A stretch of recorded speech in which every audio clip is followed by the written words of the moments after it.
Bonjour, chers frères et sœurs en Christ. Je me présente, je suis Stefano Mercurio, le pasteur de Saint-Tropez à Fréjus, Saint-Raphaël-Draguignan. Aujourd'hui, j'ai vraiment le plaisir de participer, de présider ce culte cet après-midi. Il fait un peu chaud. Et je me posais la question si mettre la robe ou pas, mais elle est là. Si vous le souhaitez, c'est une robe d'été. Je pourrais la mettre. Alors, je ne connais pas de près la liturgie donc de votre communauté, mais j'essayerai de la suivre très attentivement. Je vous invite à vous lever.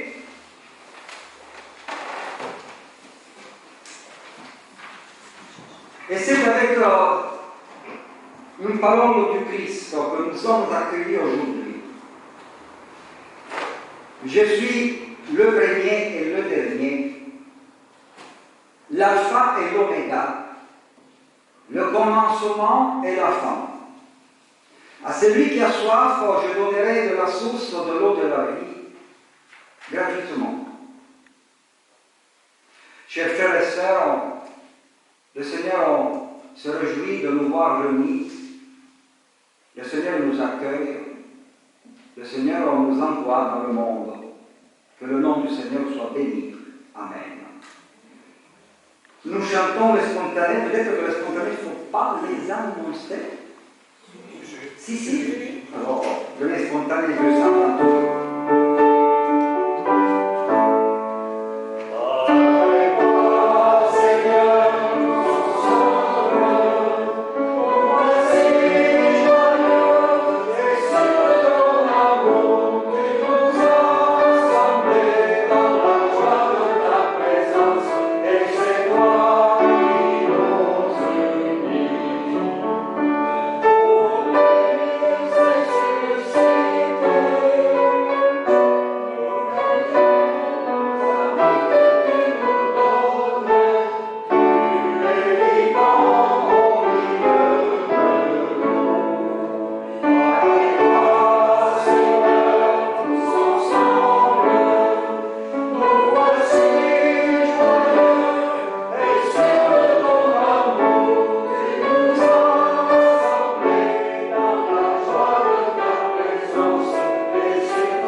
Prions et remercions Dieu pour sa grande miséricorde.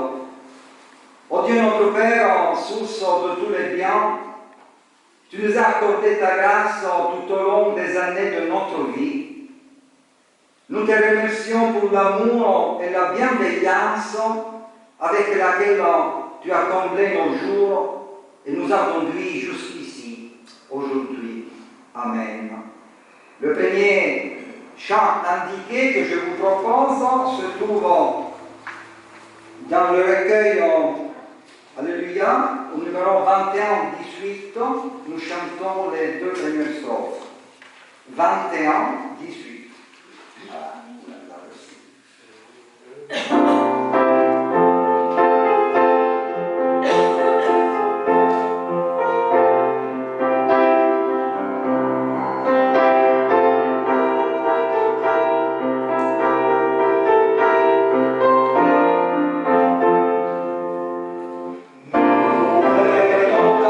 Maison, et nous assemblons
Dans la liturgie de votre Église, il y a parole d'alliance. J'ai essayé de l'interpréter et j'ai pensé à vous proposer un verset biblique. Dans l'évangile de Matthieu, nous lisons cette parole. Quiconque se déclarera pour moi devant les hommes, je me déclarerai moi aussi pour lui devant mon Père qui est aux cieux. Seigneur, tu es un Dieu vivant, tu nous accueilles et tu nous offres ta parole, ton esprit, afin d'être les témoins de la parole qui libère, de la parole qui guérit. Tu as croisé notre existence un jour et tu l'as renouvelée. Nous voulons te dire notre remerciement, Seigneur, pour ta présence dans notre vie, dans notre Église. Aide-nous, Seigneur, à tenir notre cœur ouvert, parce que tu es un Dieu qui parle, un Dieu qui accompagne. Sois le bienvenu dans notre cœur et dans notre existence. Amen. Chant spontané 407. Non, 231, pardon. 231.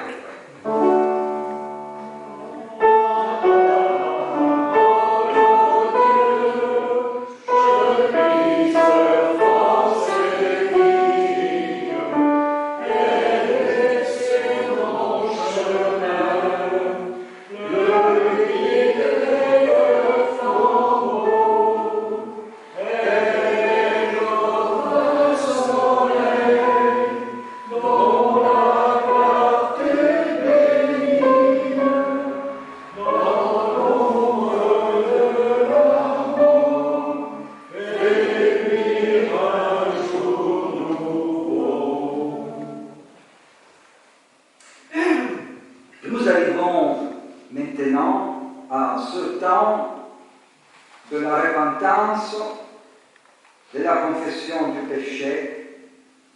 Nous voulons être en vérité devant Dieu. J'ai choisi pour nous introduire dans ce temps une chose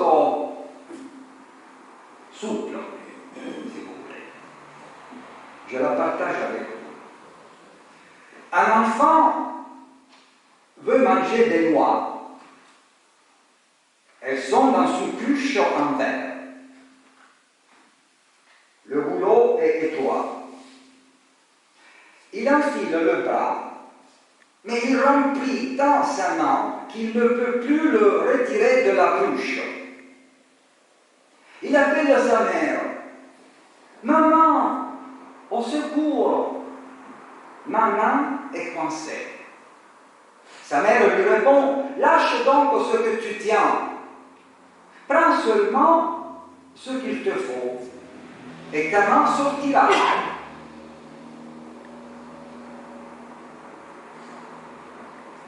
Je vous invite à la prière. Seigneur, trop souvent nous gardons les mains fermées sur nos biens, nos privilèges, notre tranquillité, nos petits morceaux de pouvoir. Nous avons peur de partager. Nous fermons les portes de notre maison, de notre cœur, de notre foi.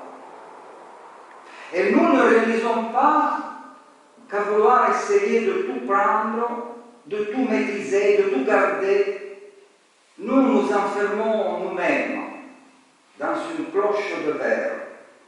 Enseigne-nous la confiance. Aujourd'hui, tu nous dis, ouvre les mains. Ne garde plus que ce dont tu as besoin. Apprends la confiance, découvre le partage.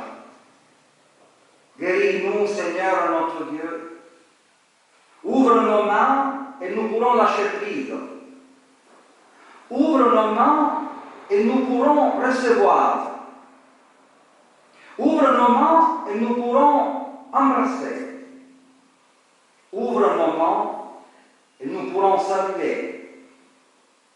Ouvre nos mains et nous pourrons les joindre à celles de notre prochain pour vivre l'Évangile. Spontané 43, 8.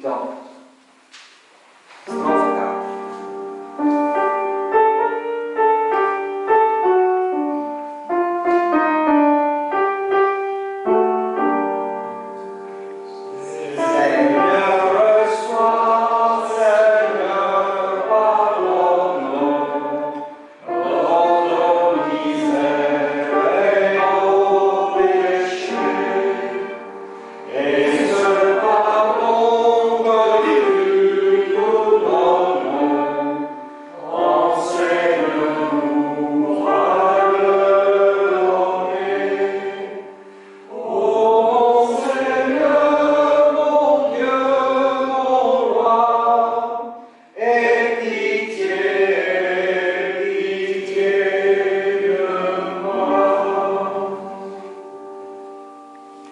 Chers frères et sœurs, je vous invite à vous lever. Aujourd'hui encore, nous participons à ce temps de la liturgie, une parole de grâce est proclamée. Quelquefois, ça peut devenir routine. Ça peut devenir simplement de la liturgie. Mais réfléchissez à une chose. La Bible est pleine de versets de grâce, de miséricorde. Donc nous sommes les invités à cette richesse. Sortons d'une liturgie qui devient quelquefois répétition de déjà connu. La grâce est pour chacun de nous. La Bible est pleine de la miséricorde de Dieu. Et je puise un verset parmi les milliers de versets de grâce. Il se trouve dans l'Épître aux Romains. Qui condamnera ceux qui se confient en Christ? Jésus le Seigneur est mort, bien plus il est ressuscité, lui qui est à la droite de Dieu et intercède pour nous.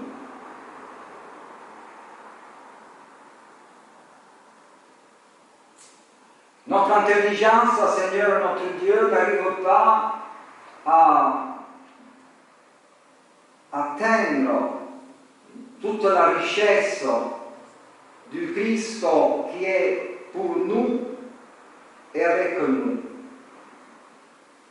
Cet après-midi, nous voulons simplement ouvrir nos mains et recevoir cette grâce imméritée que tu nous offres, parce que tu es un Dieu d'amour. Amen. Nous chantons le spontané.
Est-ce que tout le monde arrive bien à entendre?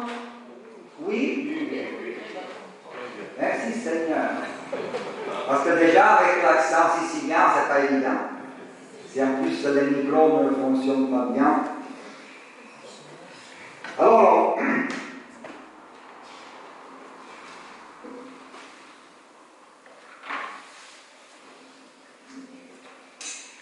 je vous propose pour cet après-midi une méditation sur le texte de la Samaritaine. Jean 4. Et avant de le lire, nous voulons nous recueillir en prière.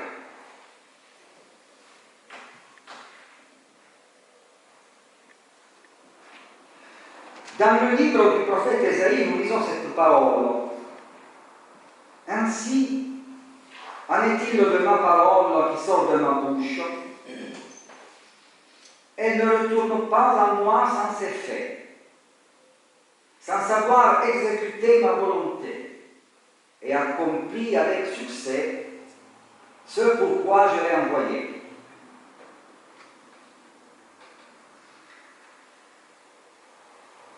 Seigneur, nous allons nous mettre à l'écoute de ta parole dans l'Écriture. Nous te prions pour que cet après-midi, elle vienne arroser et féconder notre terre et fasse germer en nous la foi, l'espérance, l'amour, et soit semence pour notre vie et nourriture sur notre route. Amen.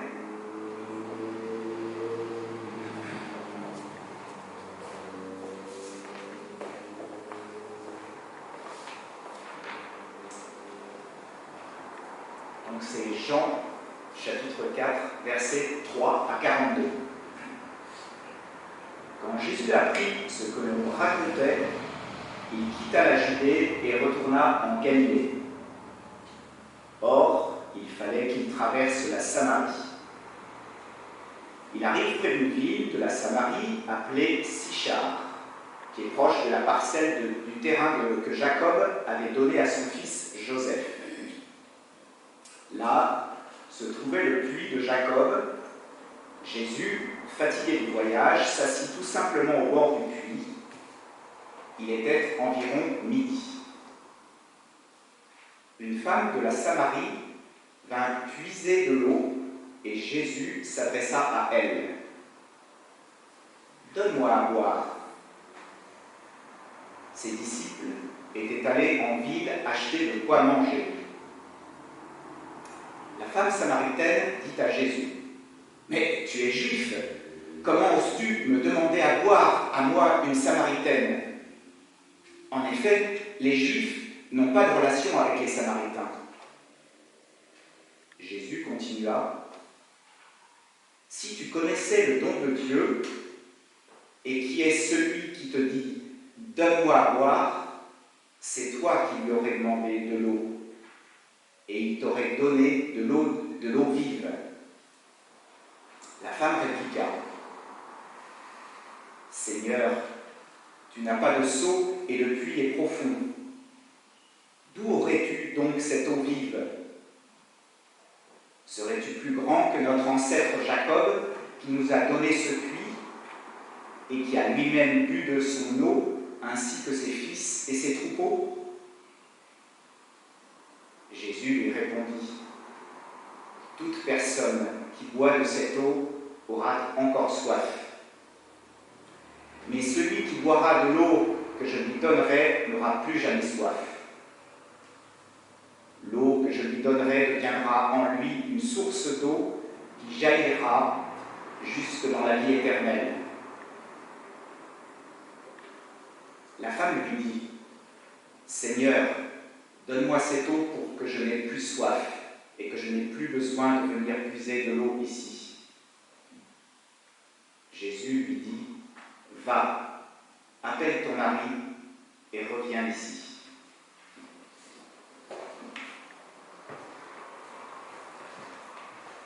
La deuxième partie du texte de la Samaritaine, nous allons donc la lire après le cantique que vous avez reçu, dont les paroles vous avez reçues dans la feuille, chaîne d'amour. Donc, restons centrés sur ce texte extraordinaire de Jean, mais on va intercaler chaîne d'amour. Je vous invite à vous lever.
Deuxième partie du texte de Jean.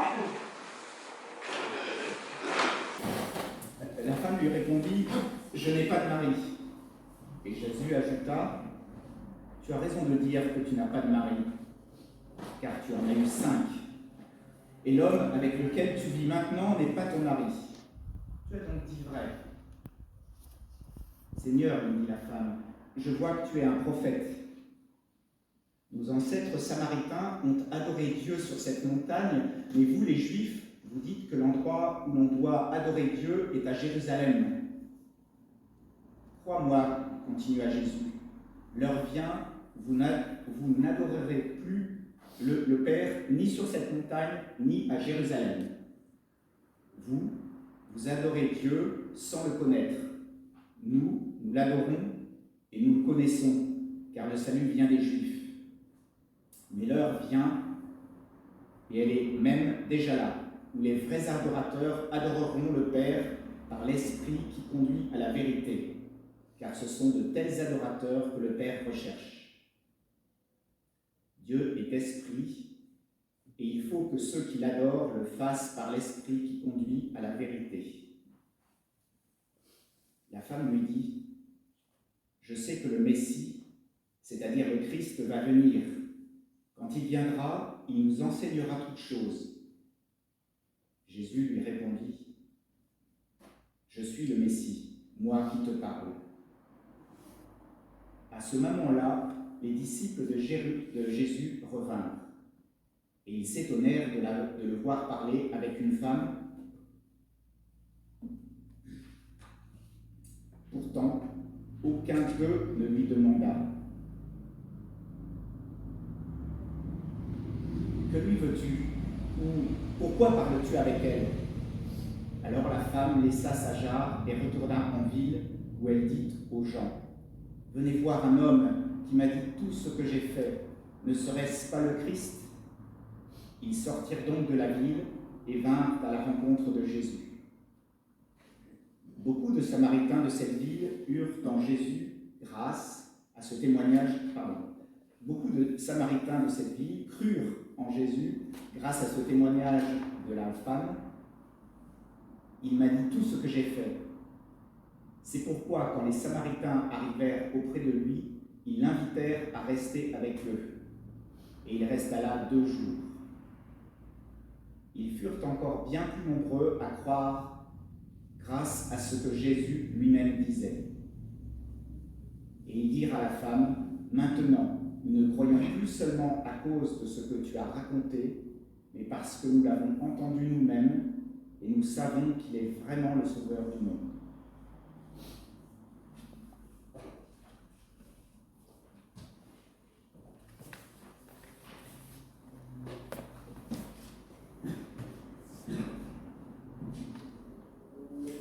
Un très long texte.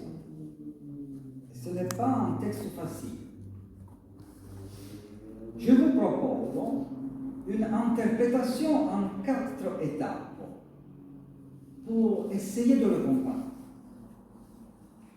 J'appellerai ce texte la confession de Jean, la présentation de Jean sur la vraie identité du Christ. Et c'est une présentation progressive. La révélation de l'identité et de la mission de cet inconnu Jésus, dans le texte, il se présente comme un inconnu, sont dévoilées en 4 étapes progressives lors de ce dialogue extraordinaire avec la Samaritaine. Alors, tout d'abord, Jésus est présenté dans le texte et aux yeux de la Samaritaine comme un inconnu. Qui est ce juif sans nom qui s'arrête au puits de Jacob? Le récit est progressif, car Jésus ne commence pas en disant « Bonjour, je suis Jésus de Nazareth ». Non, nous sommes face à un monsieur personne, un voyageur non identifié. Donc la première étape, un homme quelconque, lequel toutefois fait des choses étranges, des choses qu'aucun juif comme lui ne ferait. Et on le verra de près.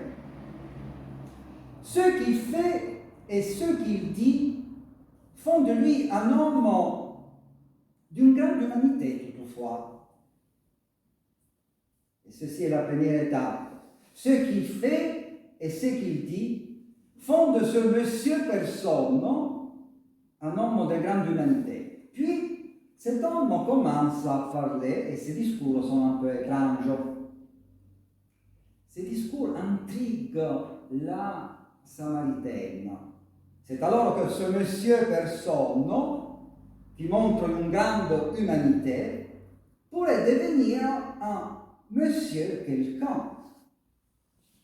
La femme commence donc à s'interroger et Philippe lui dira « Je vois que tu es un prophète. » C'est-à-dire, tu n'es pas un homme quelconque, tu es un prophète. Puis le discours se poursuit et la femme s'étonne encore plus. Elle dit « Je sais que vous attendez le Messie. » Alors, elle soulève la question suivante, sous-entendu « Toi, tu pourrais l'être. » Et Jésus répond, c'est moi le Messie. Vous voyez la progression, monsieur personne, avec une grande humanité, prophète, Messie. Alors la femme rentre chez elle et dit aux villageois, j'ai rencontré ce monsieur, peut-être bien qu'il est le Messie. Et ici, il y a la dernière étape de cette progression sur l'identité de Jésus. Les Samaritains invitent Jésus, l'écoutent chez eux durant 2 jours, et à l'issue de ces 2 jours, ils déclarent « Nous avons compris que celui-ci est le Sauveur du monde. » Non plus le Messie d'Israël, mais le Sauveur du monde. Vous voyez la progression extraordinaire. On commence avec un homme quelconque, on passe par le prophète, puis le Messie, et par étapes, on arrive au Sauveur du monde. Nous sommes face à cette extraordinaire progression, un chapitre majeur qui correspond à la découverte de Jésus. Et donc au progressif itinéraire qui t'amène à croire en Jésus. Voyons la première étape. Jésus homme, Jésus humain, un juif quelconque. Suivez le récit. Dans la première étape, Jésus est présenté comme un homme qui, à midi, comme tout le monde, après une longue marche, a soif. Toutefois, la Samaritaine voit des choses étranges en cet homme, des comportements insensés, et elle le dit. Pourquoi toi, qui es juif, tu me demandes quelque chose à moi? Et effectivement, c'est étrange. Tout d'abord, les Juifs ne s'arrêtaient pas en Samarie, parce qu'elle était la terre habitée par une population syncrétique, hérétique. C'était une région avec une religion non authentique, et les Juifs ne s'arrêtaient pas. Ils passaient leur chemin afin de garder leur pureté. Ils traversaient rapidement cette région pour ne pas être contaminés par un lieu impur, la Samarie. Donc cet homme est déjà différent parce qu'il s'arrête. C'est un homme comme tous les Juifs, mais celui-ci s'arrête. Et deuxième chose, cet homme parle avec une femme samaritaine.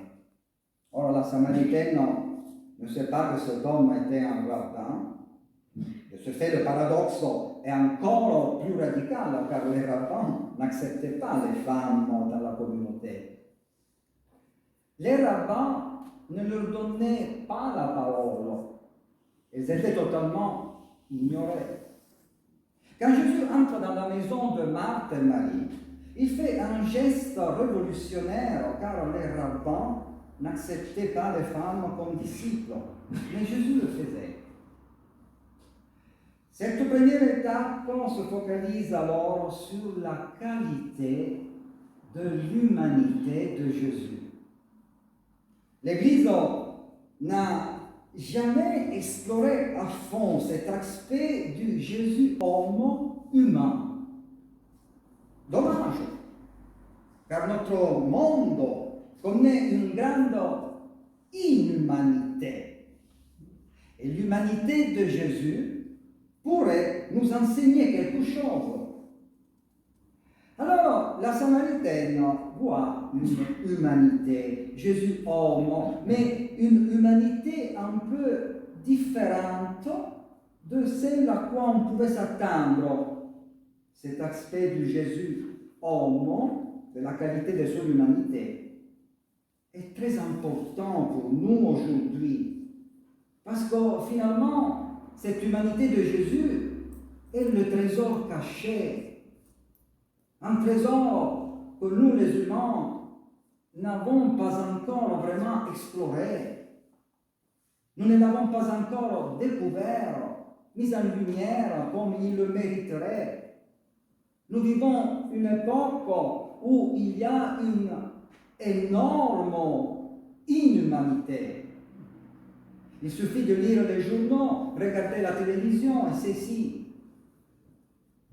est un mystère. Comment est-il possible que l'homme soit si inhumain, si atroce, si injuste? Pourquoi?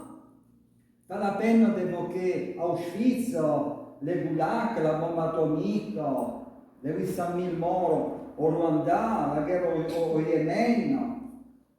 Il y a à la une de la presse tout ce qui montre l'inhumanité des humains. Comment est-il possible que l'homme soit si inhumain? Ne devrait-il pas être seulement humain s'il est homme? Non, il y a cette inhumanité.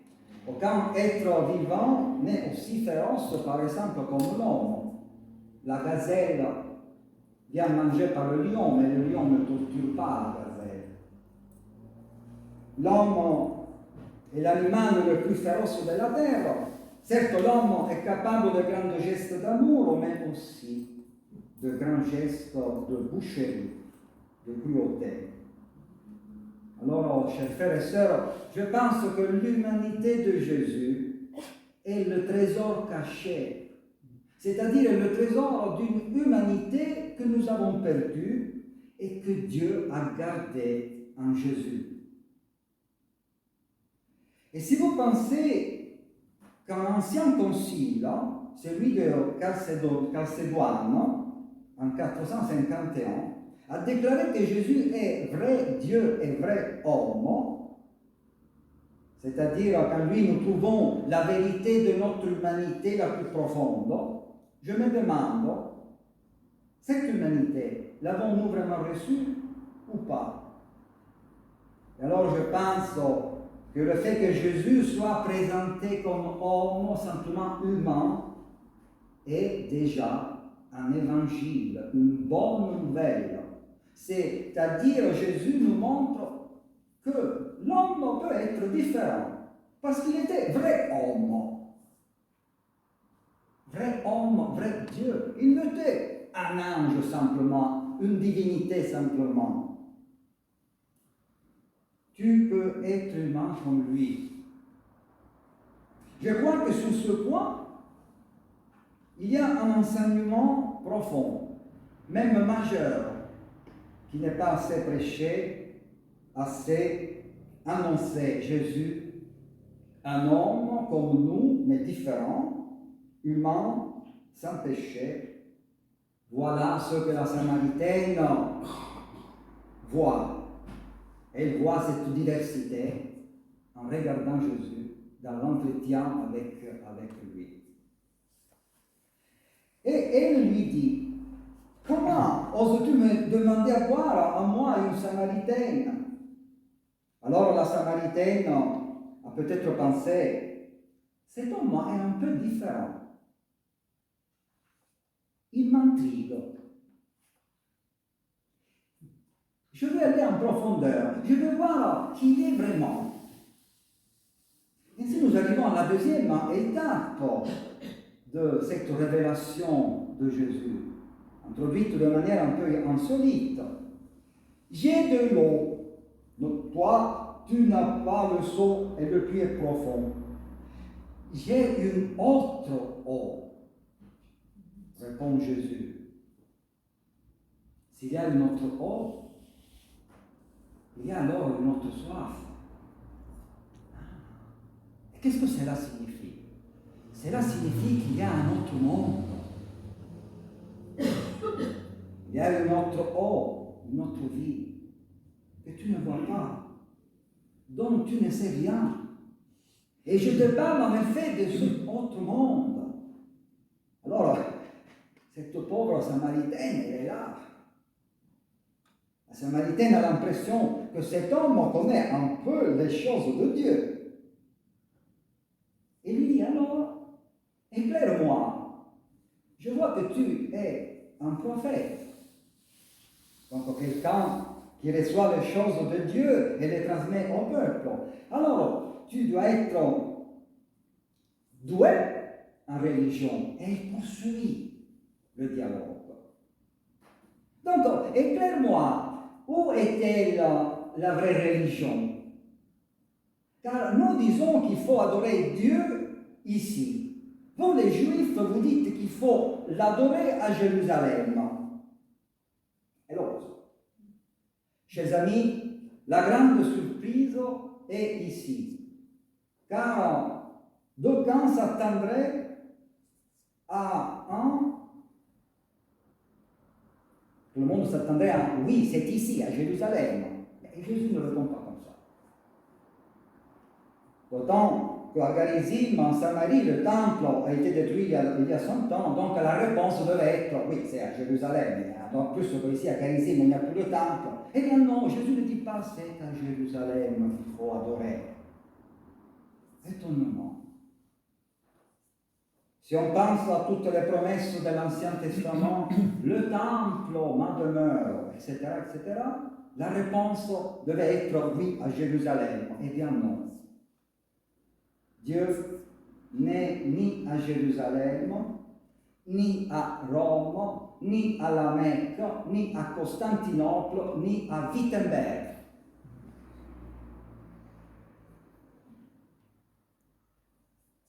Elle est intriguée. Explique-moi un peu cette affaire de la religion. Jérusalem, le temple, le Dieu biblique n'est ni à la Mecque, ni à Rome. Où est-il? Partout et à aucun endroit en même temps. Que veut dire cela? Cela veut dire que Dieu est le temple de lui-même.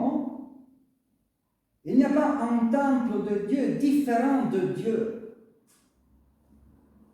Beaucoup diront, déjà avoir énorme, et pourtant nous ne sommes qu'à la moitié du discours qui est en cours. L'autre moitié, c'est l'apôtre Paul qui l'a développé quand il a dit « Vous êtes le temple de Dieu ». Voilà la vérité complète. Le croyant est le temple de Dieu, et Dieu est le temple de lui-même. La liberté reste à Dieu. Ce n'est pas simplement nous sommes le temple de Dieu, stop. Il n'y a pas d'autre temple de Dieu que Dieu, et en même temps, nous sommes le temple de Dieu, comme le dit l'apôtre Paul. C'est une double vérité extraordinaire qui fait de nous la demeure de l'Éternel.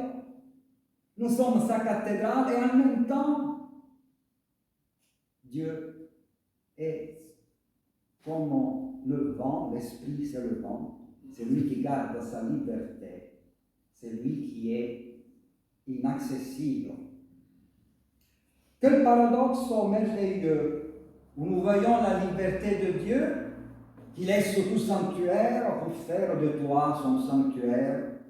C'est une chose trop grande pour nous que celle-là. Et si nous réalisons que Dieu est esprit, qu'il est le vent, dit la Bible, nous réalisons que le vent ne peut rester dans un sanctuaire. Le vent peut passer dans les sanctuaires, bien sûr. Il est libre de passer, mais ensuite, il doit aller ailleurs. Dieu est toujours de l'autre côté, ailleurs, car il est esprit, vent. C'est à ce moment-là que Jésus utilise la parole Père dans le texte biblique. Il dit cette parole. Les vrais adorateurs adoreront le Père en esprit et en vérité. D'un côté, il y a ce Dieu en liberté, et de l'autre, la révélation de la paternité de Dieu, qui est une paternité universelle. Un seul Dieu qui est Père au-dessus de tous, pour tous et en tous. Tous. C'est-à-dire tous les hommes. C'est un texte extraordinaire, très riche. Ceci est essentiel pour affirmer la substantielle fraternité des hommes. Quand Jésus dit Père, les hommes sont la fraternité des hommes. Ceci est la grande intuition aussi de François d'Assise. Nous étions il y a 15 jours à Assise avec la paroisse de l'Estoire. François d'Assise est le seul dans l'histoire chrétienne à avoir compris cette dimension de la fraternité. Car dans l'histoire des ordinations et des monastiques, il y a deux lignes, comme vous savez, deux lignes cléricales. Le religieux, après l'ordination, devient père.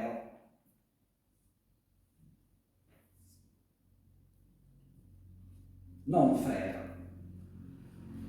Le pape est saint père, non saint frère.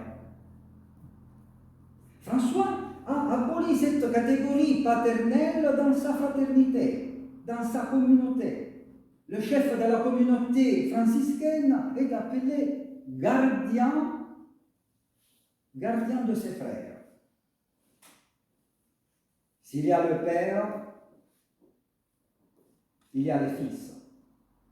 S'il y a les frères, il y a les sœurs. Si tu es père, tu n'as pas de frères ni de sœurs. Quand Jésus dit que Dieu est Père, il dit que nous sommes fils et donc frères et sœurs du même Père. C'est pourquoi, dans l'évangile de Matthieu, Jésus a dit « N'appelez personne Père sur la terre, car un seul est votre Père, celui qui est dans les cieux. Si j'appelle quelqu'un Papa, je suis son fils et non plus frère. Mais si j'appelle frère, si je l'appelle frère ou sœur, nous sommes tous frères et sœurs. Et nous pouvons dire tous notre Père. » Et je dois reconnaître que sur ce point-là, le protestantisme a bien vu, estroqué. Il a bien saisi cette vérité biblique, le protestantisme. Avec tout le respect pour les orthodoxes, les catholiques, moi je suis très économique. La révélation de Jésus comme Messie conclut le discours avec la Samaritaine. Alors la conversion Monsieur personne, mais avec une grande humanité, cette humanité à découvrir. La deuxième étape qui est un prophète, là Jésus a la possibilité de développer des connaissances sur l'Esprit de Dieu et sur le fait que cet esprit libre qui peut habiter dans notre existence et qui est lui-même le temple de lui-même. Donc c'est cette deuxième étape de Jésus prophète, on arrive au Jésus Messie. À ce moment-là, Jésus change complètement de direction et il l'envoie, tout comme il envoyait Marie-Magdeleine et dit à la Samaritaine, va appeler ton mari. Là, à nouveau, cette façon d'écrire, cette confession de foi en Christ extraordinaire de Jean, voilà, vous vous rappelez la réponse, je n'ai pas de mari. Tu as bien dit, car tu en as eu 5. À nouveau, on utilise ce dialogue pour dévoiler les fondamentaux de l'identité de Jésus. Naturellement, l'interprétation possible de ces 5 maris de la femme serait qu'il renvoie aux 5 divinités que la population samaritaine a eues dans le cours de son histoire. Mais là, plutôt le centre, c'est que maintenant Jésus rentre dans la vie personnelle de cette femme. Un Dieu qui s'approche et qui devient un Dieu personnel. C'est ça le Messie. Le prophète, c'est un homme de Dieu qui parle publiquement au peuple. Là, le Messie parle à toi. Tes maris, c'est ça qui m'intéresse. Ce qui m'intéresse, c'est de parler maintenant de toi. Femme. Le discours devient personnel. La Samaritaine s'en va avertir les siens. Jésus se retrouve invité et il reste au milieu d'eux pendant 2 jours, au terme desquels les Samaritains diront à la femme, nous avons pu entendre que celui-là, est réellement le sauveur du monde. En d'autres termes, ma foi ne dépend plus de ce que tu me dis, mais de ce que Jésus me dit à travers sa parole, à travers son esprit. Ici, donc, il n'y a pas seulement un prophète qui m'explique la religion, mais il y a un Messie qui me parle de moi et m'explique qui je suis. Il y a tant de prophètes, mais il n'y a qu'un seul Messie. Le texte de la Samaritaine nous montre de quelle manière elle s'est retrouvée captive de la parole de Jésus, parole qui la contient et redirige sur sa propre existence, qui lui permet de reconnaître qu'elle n'a plus affaire avec un simple prophète qui lui parle de la religion, mais à Dieu qui lui parle d'elle, de ses blessures, de ses rêves, de son quotidien. La femme lui dit, je sais que le Messie doit venir, celui qu'on appelle le Christ.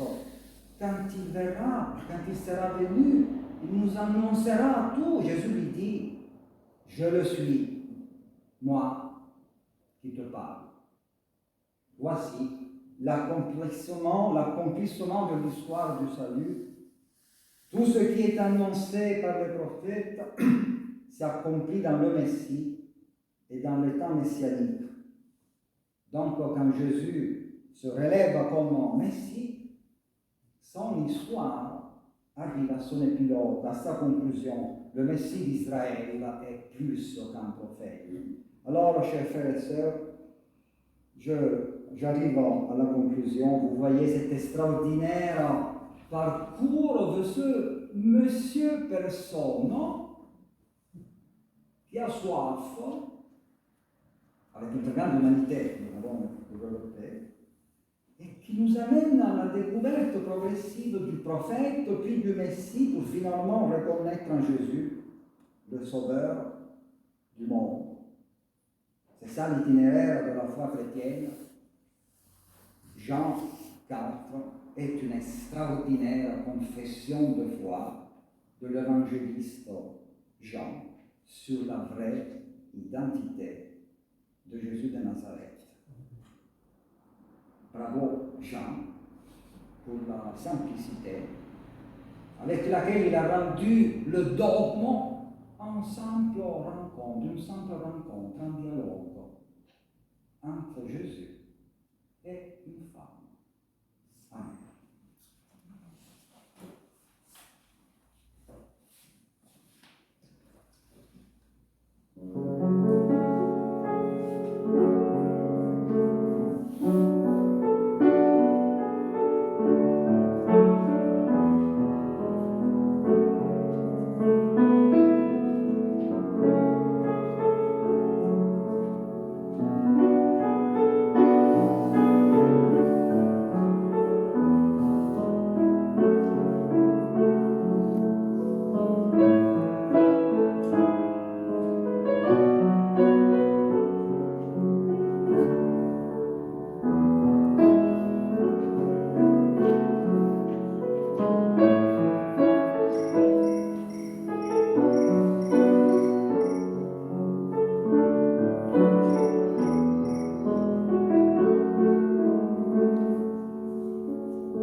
Nous arrivons maintenant,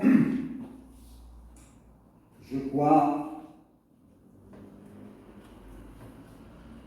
à chanter ensemble maintenant un cantique.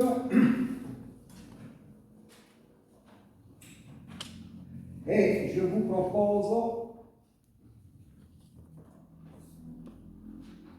Jésus mon roi, mon maître. Au moins nous chantons les deux strophes. 23, 13. Je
des annonces. Oui. Excusez-moi, je me trompe encore beaucoup sur la liturgie. C'est juste. Et alors, c'est le moment des annonces maintenant. Bon, qu'est-ce qu'il y a? La confession de foi. Ah, la confession de foi. La confession de foi.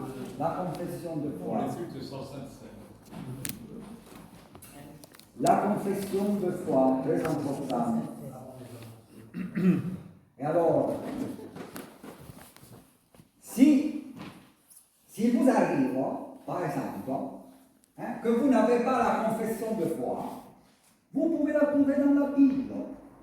Il y en a par exemple une, dans l'épître de Paul aux Philippiens, au chapitre 2. Ça, c'est un petit, comment dire, truc du métier. Alors, l'épître aux Philippiens, nous pouvons donc lire ce texte au chapitre 2. Pour ceux qui n'ont pas la Bible, je veux lire cette confession pour vous tous.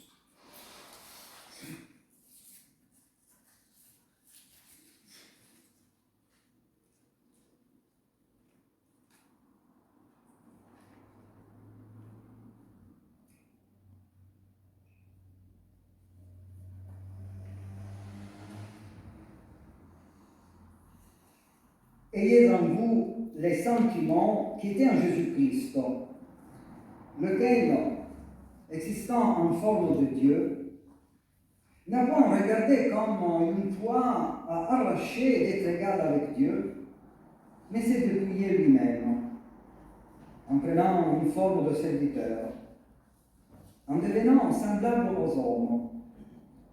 Et après s'être trouvé dans la situation d'un homme, il s'est humilié lui-même, se rendant obéissant jusqu'à la mort, même jusqu'à la mort de la croix. C'est pourquoi aussi Dieu l'a souverainement élevé et lui a donné le nom qui est au-dessus de tout nom, afin qu'au nom de Jésus, tout genou fléchisse dans les cieux, sur la terre et sous la terre, et que toute langue confesse que Jésus-Christ est Seigneur, à la gloire de Dieu, le Père. Amen.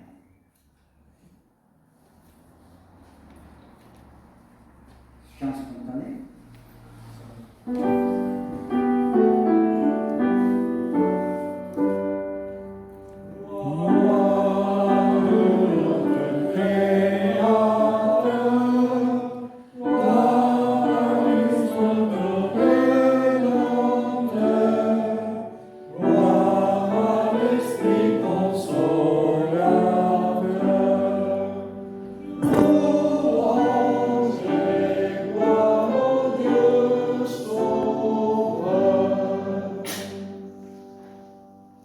C'est le moment des annonces.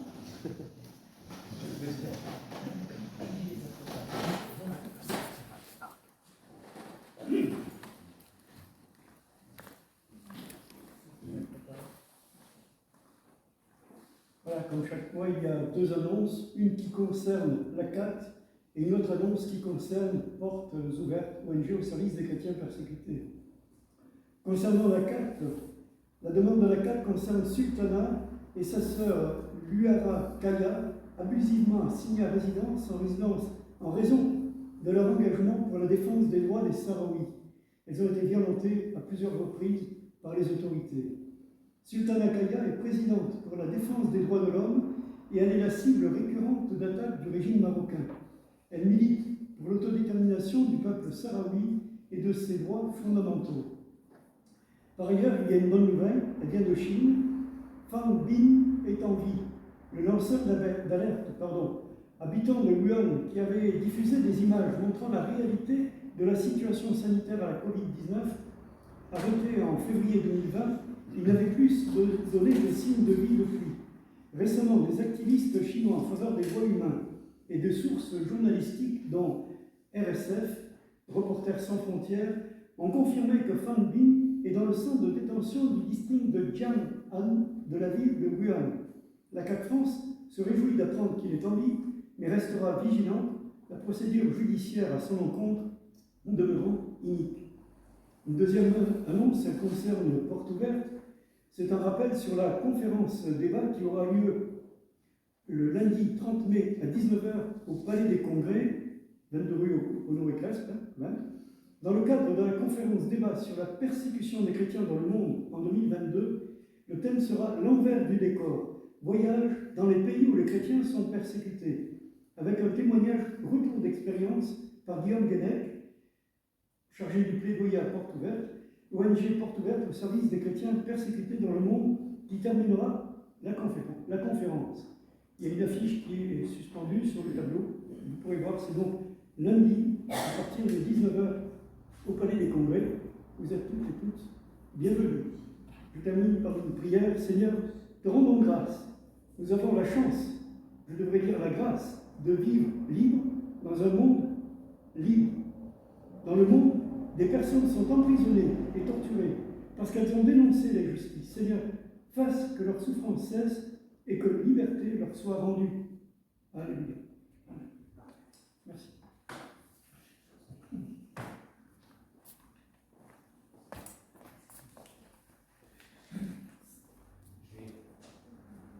Je vais juste rappeler quelques dates que vous avez tous, si vous êtes abonnés à la liste de diffusion de la paroisse. Donc, demain, d'abord, culte avance avec Christian qui présidera ce culte. Alors, la semaine prochaine, jeudi 2 juin, à 19 h 30, le partage biblique de Vence qui aura lieu en visio par Zoom. Vendredi 3 juin à 18 h, catéchisme. Dimanche 5, culte de Pentecôte à 10 h à Grasse avec confirmation. Et parallèlement, attention, à 10 h 30 à Vence avec scène. Et le dimanche 12 juin, vous êtes tous conviés, enfin nous sommes tous conviés à la fête de l'amitié, et donc qui débutera par un culte, le culte de départ de Christian à 10 h au temple. Et pour vous inscrire au repas, je ne fais que rappeler de vous inscrire auprès de Christiane. Voilà pour les annonces. Tout le monde est invité à l'apéritif, c'est ce qu'on m'a demandé. Bien sûr. Si on pouvait descendre à l'apéritif. J'ai dit tout le monde peut descendre à l'apéritif. Voilà. Et moi, je rappelle que si vous voulez contribuer au cadeau que la paroisse offrira à Christian pour son départ, et si vous ne l'avez pas encore fait, il y a une boîte au fond du temple où vous pouvez mettre du liquide ou un chèque au nom de Aider. J'ai ouvert un compte spécial sur Aider pour cette action-là. Donc, on peut prendre des chèques au nom d'Aider. Marqué cadeau du pasteur, mais je ne me tromperai pas si c'est dans cette boîte-là.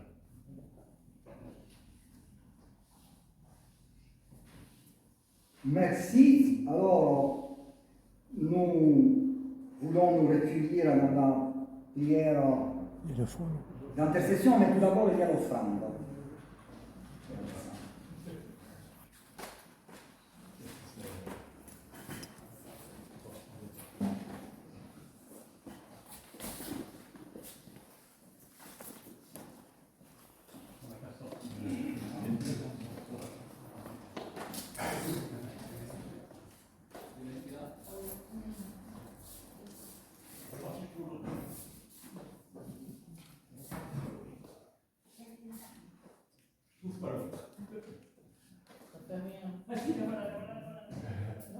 La deuxième arrive.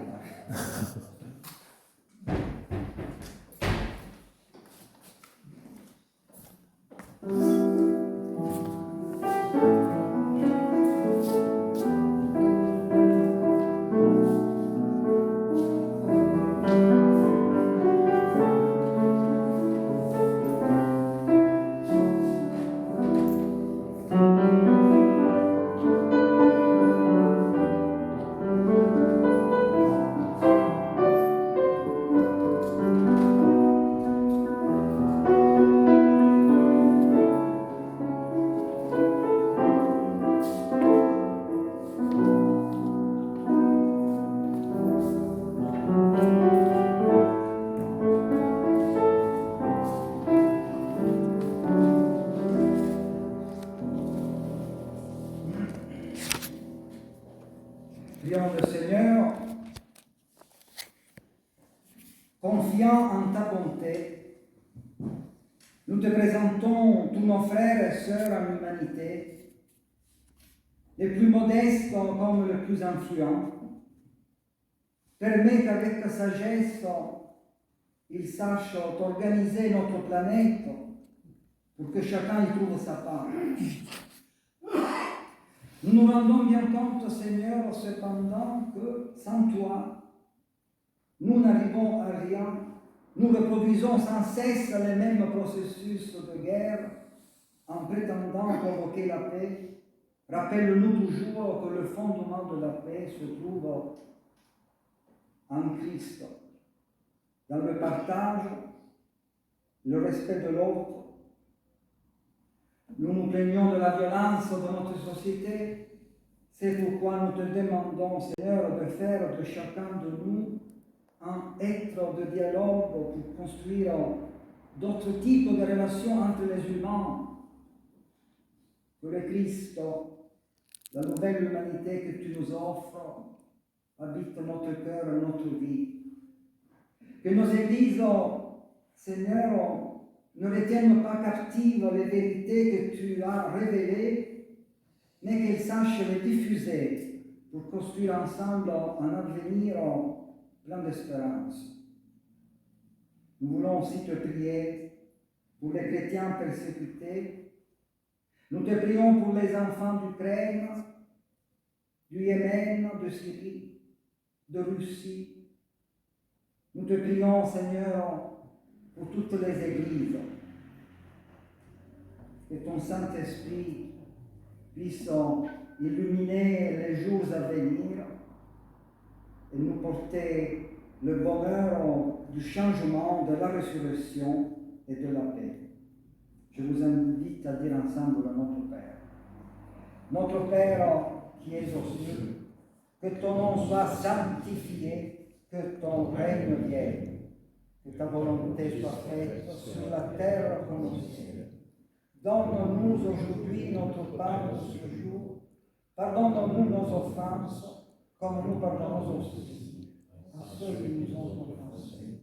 Et ne nous laisse pas entrer en tentation, mais délivre-nous du mal, car c'est à toi qu'appartient le règne, la puissance et la gloire pour les siècles des siècles. Amen. Je vous invite à chanter le cantique 36, 29. Nous avons évoqué 133. Première, troisième et quatrième strophe. Amen.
la bénédiction du Seigneur sur nous, sur nos vies, sur nos foyers. L'amour de Dieu notre Père, la grâce du Seigneur Jésus-Christ et la communion du Saint-Esprit soient et restent avec vous tous, avec vos familles, avec vos enfants, de maintenant et à jamais. Amen. Chant spontané.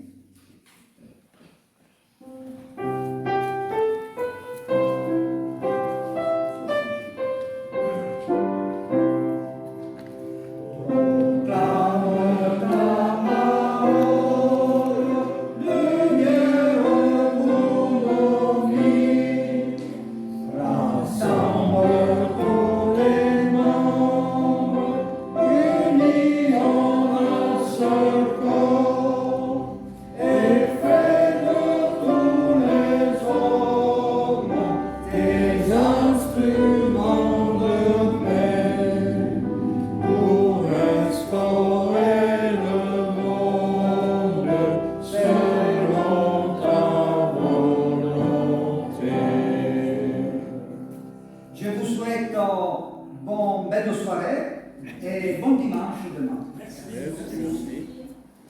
un petit pot pour vous faire. Et il y a le petit. Bien,